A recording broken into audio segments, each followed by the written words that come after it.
రాష్ట్రంలో ఏడాది ఉప ఎన్నికలు రావచ్చని బీఆర్ఎస్ వర్కింగ్ ప్రెసిడెంట్ కేటీఆర్ అన్నారు. తెలంగాణ భవన్లో బీఆర్ఎస్ నూతన సంవత్సర క్యాలెండర్ను ఆవిష్కరించిన అనంతరం ఆయన మీడియాతో మాట్లాడారు.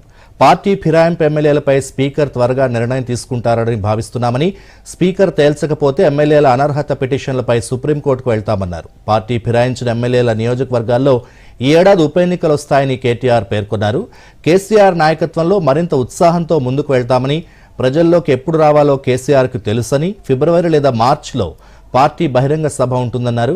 వేసవి కాలం నుంచి పార్టీ సభ్యత్వ నమోదు ఉంటుందని, అక్టోబర్లో బీఆర్ఎస్ అధ్యక్షుడు ఎన్నిక ఉంటుందన్నారు. కేసీఆర్ను తాను పార్టీ అధ్యక్షుడిగా ప్రతిపాదిస్తారన్నారు.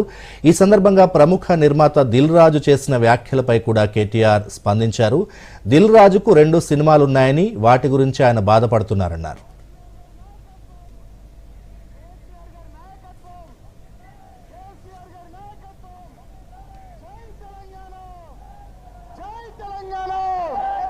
జై కేసీఆర్, జై తెలంగాణ, జై తెలంగాణ. కేసీఆర్ గారి నాయకత్వం. జోహార్ తెలంగాణ మన వీరులకు, జోహార్ తెలంగాణ మన వీరులకు.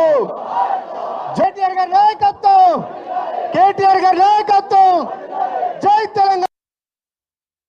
కేసీఆర్ గారి నాయకత్వంలో మన పార్టీ మరిన్ని విజయాలు నమోదు చేయాలని, తెలంగాణ ప్రజల ఆశీస్సులు తిరిగి పూర్తి స్థాయిలో పొందాలని, దానిలో భాగంగా మనకు ఎదురయ్యే చిన్న చిన్న చికాకులు, చిన్న చిన్న అడ్డంకులు, వాటన్నిటినీ ఎదుర్కొనే శక్తి ఆ భగవంతుడు మీ అందరికీ ప్రసాదించాలని, అదేవిధంగా మీరందరూ కూడా మీ కుటుంబాలతో సుఖ సంతోషాలతో ఈ సంవత్సరం అంతా కూడా ఉండాలని మనస్ఫూర్తిగా కాంక్షిస్తూ, తెలంగాణ ప్రజలకు కూడా, భారతదేశంలోని అందరికి కూడా మంచి జరగాలి, కులాలకు మతాలకు అతీతంగా ఎట్లాంటి ఇబ్బందులు లేకుండా, ఎట్లాంటి చికాకులు లేకుండా ఈ దేశం, ఈ రాష్ట్రం ఎల్లవేళలా ప్రశాంతంగా ఉండాలని మనస్ఫూర్తిగా కాంక్షిస్తూ ఈరోజు ఇక్కడికి పెద్ద ఎత్తున తరలి వచ్చిన మీ అందరికీ మనస్ఫూర్తిగా ధన్యవాదాలు, నమస్కారాలు.